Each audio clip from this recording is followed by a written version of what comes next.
사도 바울은 예수 그리스도의 초림과 재림 사이에서 종말의 시간 가운데서 살아가고 있는 성도들에게 로마서 13장 11절에서 14절의 말씀을 통하여 세 가지 권면의 상황을 우리에게 말씀하고 있습니다. 그리고 이 세 가지의 권면의 상황을 보면 첫 번째, 자다가 깰 때가 벌써 되었다라고 말씀을 11절에 하고 있고, 그리고 오늘 본문 말씀 12절 말씀을 보면 어둠의 일을 벗고 빛의 갑옷을 입을 때입니다 라고 말씀하고 있습니다. 그리고 세 번째로 14절 말씀을 보면 오직 예수 그리스도로 옷 입고 정욕을 위하여 육신의 일을 도모하지 말아야 할 때입니다 라고 말씀을 하고 있습니다. 즉 파루시아를 기다리며 예수님의 세컨드 커밍을 기다리며 살아가는 성도들의 삶은 이 땅에서의 삶이 자다가 깰 때가 벌써 되었다고 하는 사실을 우리가 깨닫고 빛의 갑옷을 입고 육신의 일을 도모하지 말아야 하는 삶이 성도의 삶이고 그리고 우리들의 삶이라고 말씀을 하고 있습니다. 그리고 우리들은 지난 시간에 자다가 깨어있는 신앙이 무엇을 의미하는지 함께 생각을 해 보았습니다. 이 부분을 아주 짧게 정리를 해 보기를 원하는데, 먼저 성도들은 무엇을 위하여 깨어 있어야 합니까? 사도 바울은 고린도전서 15장 34절 말씀에 선한 행실을 통하여 더 이상 죄를 짓지 않도록 깨어 있으라 라고 말씀을 하고 있습니다. 그러면 성도가 죄를 짓지 않도록 깨어 있다고 하는 것은 무엇을 의미합니까? 우리는 지난 시간에 이 부분을 세 가지로 생각을 해 보았는데, 첫째로 고린도전서 16장 13절의 말씀을 근거해서 성도가 깨어 있을 때에 믿음이 굳건해집니다 라고 하는 것을 생각해 보았습니다. 그리고 둘째로 에베소서 6장 18절의 말씀을 통하여 성도가 깨어 있을 때에 기도하게 되어지고 이 기도 가운데에서 성령님과 동행하는 삶을 살아가게 되어집니다 라고 말씀을 하고 있습니다. 그리고 세 번째로 사도 바울은 골로새서 4장 2절의 말씀을 통하여 성도가 기도로 깨어 있을 때에 감사하는 삶을 살아갈 수 있다라고 말씀을 하고 있습니다. 자, 이렇게 사도 바울은 자다가 깰 때가 벌써 되었다라고 말씀을 하고 있는데, 오늘 본문 12절의 말씀을 보면 이제 어둠의 일을 벗고 빛의 갑옷을 입을 때입니다 라고 말씀을 하고 있는데, 우리 다 함께 본문 12절의 말씀을 다시 한번 읽겠습니다. 우리 함께 읽겠습니다. 밤이 깊고 낮이 가까웠으니 그러므로 우리가 어둠의 일을 벗고 빛의 갑옷을 입자라고 말씀을 하고 있습니다. 우리가 12절의 말씀을 자세히 보면 사도 바울은 밤과 낮을 대조시키고 있고, 그리고 어두움과 빛을 대조시키고 있습니다. 그리고 이 카이로스의 시간을 살아가고 있는 성도들에게 밤에 어두움에 속하지 말고 낮과 빛에 속해서 살아가라 라고 말씀을 하고 있습니다. 그러면 우리가 이 12절의 말씀을 생각할 때에 조금 더 구체적으로 생각을 해 보아야 될 것이 있는데, 그것은 밤과 어두움이 무엇을 상징하고 그리고 낮과 빛은 무엇을 상징하는지 생각을 해 보아야 합니다. 먼저 밤과 어두움은 죄를 짓고 살아가는 현 시대를 상징하고 있습니다. 그리고 낮과 빛은 다가오는 최후의 심판의 시간을 상징하고 있습니다. 그래서 사도 바울은 본문 12절의 말씀에서 밤이 깊고 낮이 가까웠다라고 말씀을 하고 있습니다. 우리들은 이 밤이 깊었다는 표현을 통해서 사도 바울이 말씀하고 있는 이 시대가 특별히 크로노스의 시간이 아니라 카이로스의 시간을 살아가고 있는 성도들에게 이 밤이 기뻤다고 하는 이 표현을 통하여 현 세대가, 현재의 삶이 얼마나 하나님 앞에서 악하게 살아가고 있고, 그리고 또한 하나님의 말씀을 순종하지 아니하고 살아가는지를 우리는 깨달아 알 수 있습니다. 그래서 우리는 이 밤의 이미지를 통해서 하나님께서 우리에게 주는 메시지를 깨달을 수 있는데, 성경을 자세히 읽으시는 분들은 이 밤의 이미지가 부정적인 이미지만 아니라고 하는 사실을 우리는 알고 있을 것입니다. 영적으로 경건의 시간, 그리고 우리가 말씀 앞에서 거룩해지는 시간이 바로 밤의 시간에도 있습니다. 예를 들어보면 예수님께서는 마태복음 14장 23절의 말씀을 통해서, 그리고 누가복음 6장 12절의 말씀을 통해서 밤을 지새우시면서 기도하셨다라고 말씀을 하고 있습니다. 이러한 의미로 생각을 해보면 밤은 기도하는 시간입니다.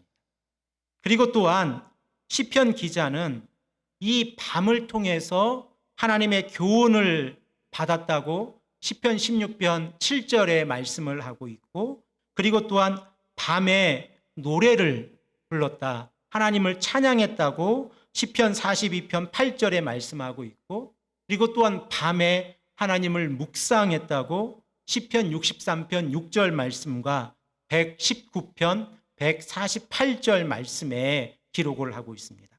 그리고 또한 하나님의 이름을 기억했다고 시편 119편 55절의 말씀에 기록을 하고 있습니다. 이렇게 생각을 해보면 밤은 우리들에게 부정적인 이미지만을 가지고 있는 시간이 아닙니다. 이 밤의 시간을 통해서 우리는 기도하게 되어지고, 하나님의 교훈을 깨닫고, 하나님을 찬양하게 되어지고, 그리고 말씀을 묵상하게 되어지고, 하나님의 이름을 기억하게 되어집니다. 그런데 성경은 이 밤이라고 하는 이 단어가 어두움의 이미지로 사용이 되어질 때는 이 어두움의 이미지를 통해서 부정적인 이미지로 사용이 되어집니다. 그리고 오늘 본문 말씀 로마서 13장 12절에 이 밤의 이미지는 어두움의 이미지와 연결이 되어져 있습니다. 그래서 이 밤이 어두움과 연결이 되어지면 일반적으로 빛이 있는 낮의 시간과 달리 악한 행위를 숨겨주는 시간이 되어지므로 이 악이라고 하는 것이 이 어두움 속에서 더욱더 사악하게 되어지고, 또한 그 일에 참여하는 자들이 더욱더 하나님 앞에서 악한 모습으로 나아가게 되는 것을 우리는 발견하게 되어집니다. 그런데 사도 바울은 이 밤의 시간이 이제 지나가고 있고 새벽이, 빛이 밝아오고 있다고 본문 13장 12절 말씀에 말씀을 하고 있습니다. 이러한 의미에서 생각을 해보면 사도 바울은 에베소서 5장 11절 말씀을 통하여 우리들에게 어둠의 일에 참여하지 말라라고 말씀을 하고 있습니다. 이 말씀을 함께 확인하고 읽겠습니다. 에베소서 5장 11절 말씀입니다. 너희는 열매 없는 어둠의 일에 참여하지 말고 도리어 책망하라 라고 말씀을 하고 있습니다. 사도 바울은 에베소서 5장 11절 말씀을 통하여 어두움에 참여한다고 하는 것은 열매 없는 일에 참여하게 되어지는 것이다 라고 우리에게 말씀을 하고 있습니다. 그리고 또한 우리들은 예수님께서 누가복음 3장 9절 말씀을 통하여 열매 없는 나무가 어떠한 결과를 맞이하게 되는지를 깨달아 알게 되어지는데, 누가복음 3장 9절 말씀을 보면 열매를 맺지 못하는 나무는 이미 도끼가 나무의 뿌리에 놓여 있다라고 말씀을 하고 있습니다.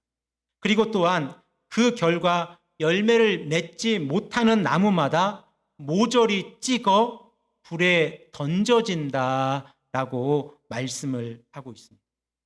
그러므로 우리가 어두움에 참여해서 하나님 앞에서 열매 없는 삶을 살아간다고 하면 그 결과는 누가복음 3장 9절의 말씀처럼 이미 도끼가 그 뿌리에 놓여져 있고 그 나무는 찍혀 버려져서 불에 던져진다고 하는 사실을 깨닫게 되어질 때에 에베소서 5장 11절의 말씀, 열매 없는 어둠의 일에 참여하지 말라라고 하는 이 의미가 어떠한 의미인지 더욱더 새롭게 다가오게 되어집니다. 그러면 우리는 한 가지 더 생각을 해 보기를 원합니다. 성도들이 밤으로 상징되어지는 어두움에 있다고 하면, 그리고 어두움 속에서 살아간다고 하면 이러한 삶은 어떠한 삶입니까? 우리가 언제 어두움 속에서 살아가고 있고, 그리고 언제 하나님의 말씀으로부터 벗어나서 열매 없는 삶을 살아가고 있습니까?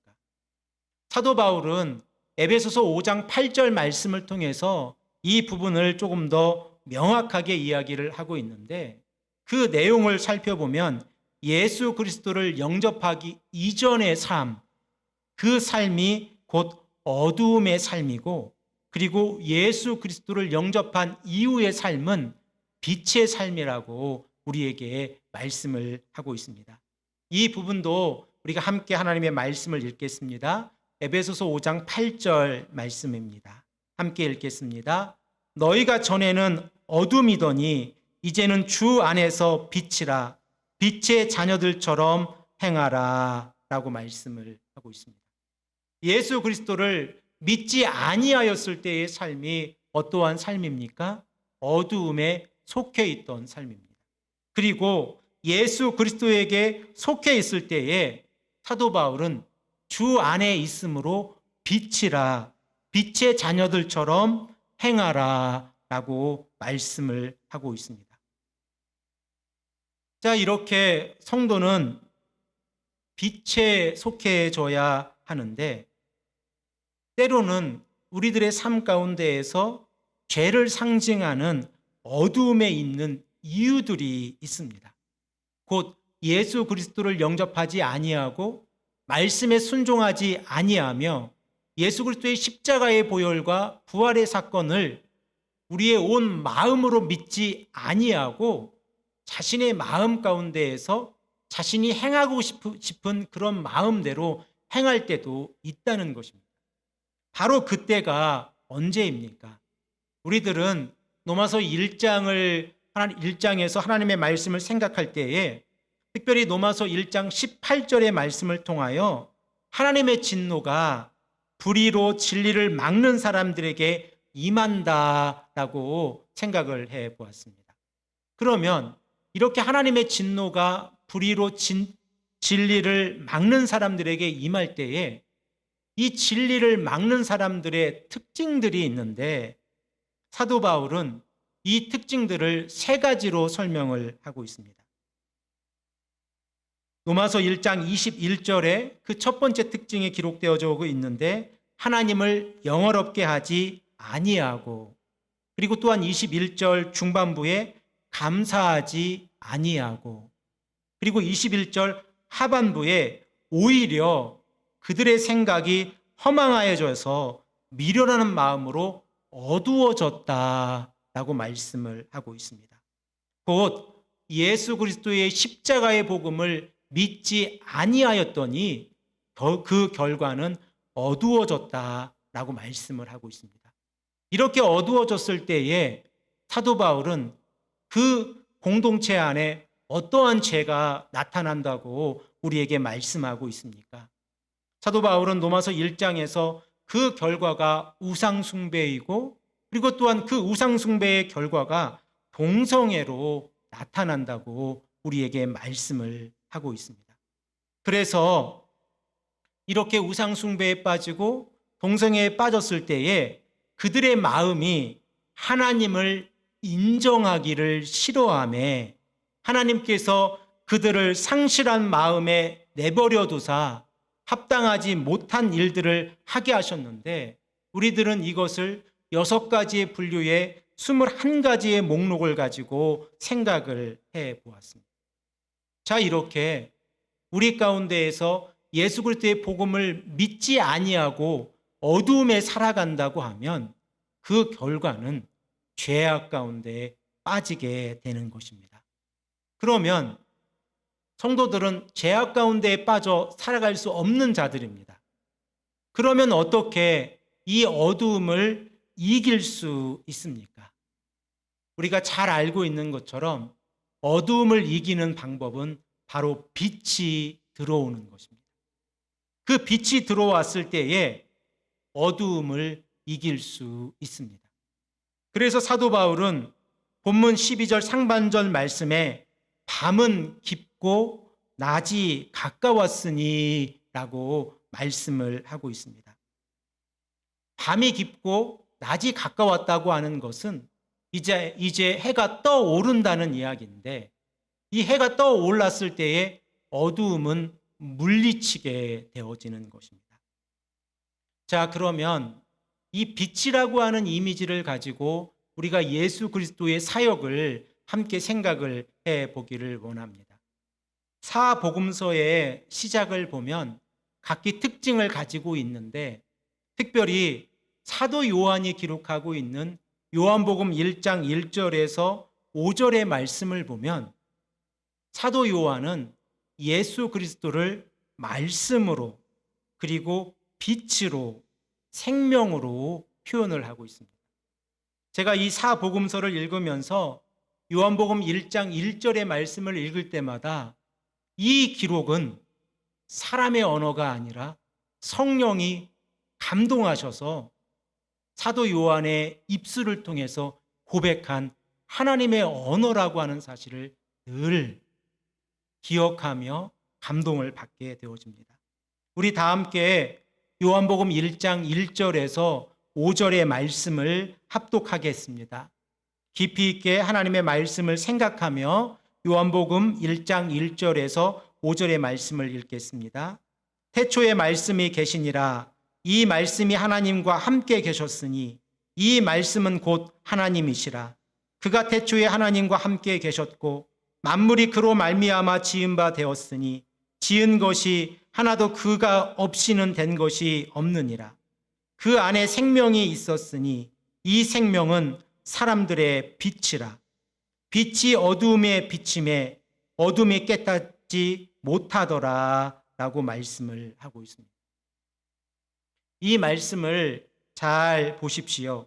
사도 요한은 예수 그리스도를 말씀으로 그리고 빛으로 표현을 하고 있습니다.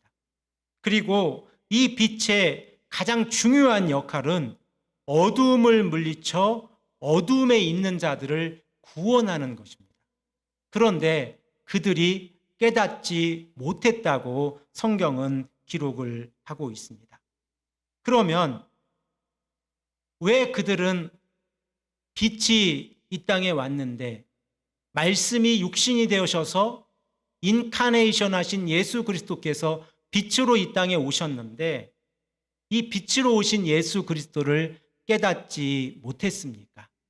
바로 그 이유는 그 빛이 참 빛이라고 하는 사실을 깨닫지 못했기 때문에 그렇습니다. 그래서 예수님께서는 자신의 공생의 삶 가운데에서 특별히 요한복음 8장 12절 말씀을 통해서 우리에게 이렇게 말씀하고 있습니다. 이 말씀 또한 함께 읽겠습니다. 예수께서 또 말씀하여 이르시되 나는 세상의 빛이니 나를 따르는 자는 어둠에 다니지 아니하고 생명의 빛을 얻으리라. 아멘. 예수님께서는 자신을 빛이라고 말씀하고 있고 자신을 따르는 자들은 어둠에 속하지 아니하고 어둠에 다니지 아니하고 생명의 빛을 얻게 될 것이다 라고 말씀을 하고 있습니다. 그러므로 우리가 예수 그리스도 안에 거한다고 하면 우리는 빛 안에 거하는 것입니다. 하지만 우리의 마음 가운데에서 예수 그리스도를 영접하지 못했다고 하면 우리는 비록 교회를 다니는 성도라고 할지라도 빛 안에 거하는 것이 아니라 어둠 안에 거하고 있다는 사실을 우리는 꼭 기억해야 합니다. 그래서 예수님께서는 요한복음 14장 6절 말씀에 예수께서 이르시되 내가 곧 길이요 진리요 생명이니 나로 말미암지 않고는 아버지께로 올 자가 없느니라 라고 말씀을 하고 있습니다. 자, 이렇게 우리들은 어떻게 어두움에서 빛으로 옮겨갈 수 있는지에 대해서 생각을 해 보았습니다. 우리 자신은 예수 그리스도를 영접하지 않았을 때에 어두움에 속해 있던 자들입니다. 그리고 그 어두움은 우리를 하나님께 인도하지 못합니다. 하지만 예수 그리스도를 영접했을 때에, 그리고 예수 그리스도께서 길이요 진리요 생명이시다라고 하는 이 말씀을 깨달았을 때에 생명의 빛 안에 거하게 되어지고, 이 예수 그리스도의 십자가의 사건과 부활의 사건을 통하여 우리는 죄 용서함을 받게 되어지고 의롭게 되어져서 하나님께 나아갈 수 있는 그러한 자격을 얻게 되어지는 것입니다. 그러므로 우리가 밤으로 상징되어지는 어둠에 있지 아니하고 낮으로 상징되어지는 빛에 있다고 하면 우리는 하나님께 나아갈 수 있습니다. 자, 그러면 한 가지 더 생각을 해 보겠습니다. 그러면 우리들은 어떻게 어둠의 일을 벗어버리고 빛 가운데 거할 수 있습니까? 우리가 오늘 본문 말씀을 통해서 생각해 본 것처럼 어두움을 죄로 해석한다고 하면 우리는 우리 스스로 죄로부터 벗어날 수 없으므로 예수 그리스도를 믿음으로 죄에서 벗어날 수 있습니다. 그리고 또한 예수 그리스도를 믿는 자들에게 요한복음 1장 12절에서 말씀하는 것처럼 영접하는 자, 곧 그의 이름을 믿는 자들에게는 하나님의 자녀가 되는 권세를 주셨다고 우리에게 말씀하고 있습니다. 그래서 우리가 예수 그리스도를 믿었을 때에 우리는 어둠의 일을 벗고 빛 가운데 거할 수 있습니다. 자, 이렇게 성도님들이 함께 신앙생활하는 우리의 공동체가 빛 안에 거하게 되었습니다. 그리고 어둠을 버리게 되었습니다. 그런데 그 빛 안에 거했다고 해서 그곳에서 그냥 머물러 있으면 안 됩니다. 사도 바울은 오늘 본문 말씀을 통해서 빛 안에 거하는 자들에게 빛의 갑옷을 입자라고 설명하면서 이 군사적인 용어를 사용해서 성도가 어떻게 예수 그리스도 안에 거하면서 그 예수 그리스도의 복음 안에서 굳건하게 신앙이 흔들리지 않고 기도 가운데 성령의 충만함을 얻고 감사하는 삶을 살아갈 수 있는지에 대해서 우리에게 말씀하고 있는데, 그 방법이 빛의 갑옷을 입는 것입니다. 우리가 잘 알고 있는 것처럼 군사들이 갑옷을 입었다고 했을 때는 자신의 목숨을 보호하기 위해서 갑옷을 입는 것입니다. 그리고 성도가 빛의 갑옷을 입었다고 하면 이미 이 전쟁에서 승리하고 이겼는데 더 이상 죄짓지 아니하고 그리고 말씀에 순종하는 삶을 살아가기 위해서 빛의 갑옷을 입는다고 하는 사실을 우리는 늘 기억해야 합니다. 예수 그리스도의 십자가의 보혈과 부활의 사건이 우리에게 완전한 승리를 보장하셨습니다. 그래서 우리들은 로마서 5장 10절에서 말씀하고 있는 구원의 확신, 로마서 3장 28절에서 말씀하고 있는 믿음으로 의롭게 되어진다는 이 확신, 그리고 고린도전서 15장 50절에서 58절에서 말씀하고 있는 부활의 소망, 디도서 1장 2절에서 말씀하고 있는 영원한 생명의 소망 가운데 살아가고 있는 자들입니다. 이러한 확신과 이러한 소망 가운데 살아가는 성도들이 빛의 갑옷을 입었다고 하면 그들은 자신을 보호할 수 있는 아주 큰 무기를 가지고 있는 것입니다.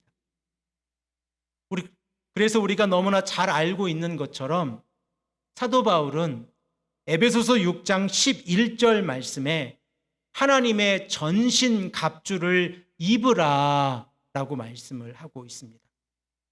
그리고 이 하나님의 전신 갑주를 입어야 되는 이유를 에베소서 6장 11절 상반절 말씀에 말씀하고 있는데, 그 말씀을 보면 마귀의 간궤를 능히 대적하기 위해서 하나님의 전신 갑주를 입어라 라고 말씀을 하고 있습니다. 우리들은 하나님을 의지하지 아니하고 예수 그리스도를 의지하지 아니하면 너무나도 나약하고 너무나도 연약한 존재들이기 때문에 쓰러집니다. 그리고 그 쓰러지면 하나님을 찾지도 못하고 하나님께 구하지도 못하고 그저 깊이 자신의 구렁텅이에 더 깊이 있게 빠져버릴 때도 있습니다.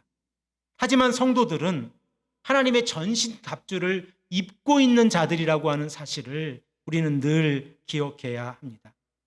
그래서 사도 바울은 에베소서 6장 13절 말씀에 하나님의 전신 갑주를 입는 목적에 대해서 조금 더 구체적으로 말씀을 하고 있는데, 이 말씀을 우리 함께 읽겠습니다. 에베소서 6장 13절의 말씀입니다. 그러므로 하나님의 전신 갑주를 취하라. 이는 악한 날에 너희가 능히 대적하고 모든 일을 행한 후에 서기 위함이라. 아멘.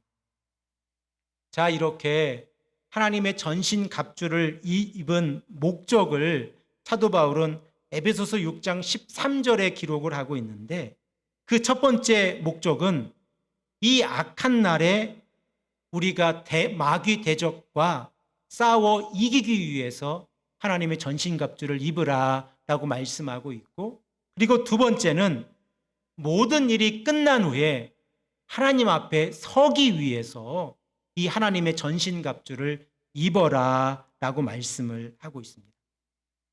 이렇게 하나님의 전신갑주를 입은 자들은 인내로 믿음을 지키고 우리의 대적 마귀와 싸워 대항하여 이길 수 있고, 모든 일이 끝난 후에 우리의 삶이 맞춰진 그 시간에 하나님 앞에 설 수 있다고 하는 사실을 우리는 꼭 깨달아야 합니다.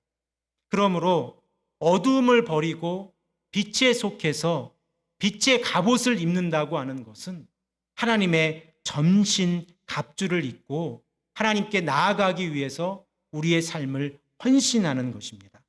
이러한 삶을 통하여 성도들은 지속적으로 하나님을 예배하게 되어지고 말씀을 통하여 하나님의 말씀을 깨닫게 되어집니다. 우리의 신앙의 기초가 되어졌고 종교개혁의 시발점이 되어졌던 마틴 루터는 어떻게 우리에게 가르치고 있냐면, 그 마틴 루터의 주변에 있는 사람들에게 이렇게 이야기를 했습니다. 그는 날마다 나에게 복음을 들려주십시오. 그러지 아니하면 우리는 너무나도 연약해서 쓰러지고 넘어질 것입니다 라고 우리에게 가르치고 있습니다. 우리 또한 그렇습니다. 날마다 복음을 들어야 합니다. 그리고 그 복음으로 우리의 신앙이 더욱더 굳건해져야 합니다. 이렇게 굳건한 신앙을 가지고 하나님의 전신갑주를 입고 빛의 갑옷을 입고 살아가는 성도들은 하나님을 향하여 살아가는 자들입니다. 이러한 신앙 가운데에서 우리의 삶이 변화되어지고 말씀에 순종함으로 우리의 믿음이 더욱더 굳건해지는 하나님의 귀하고 복된 하나님의 자녀들이 되시기를 간절히 축복합니다. 함께 기도하겠습니다.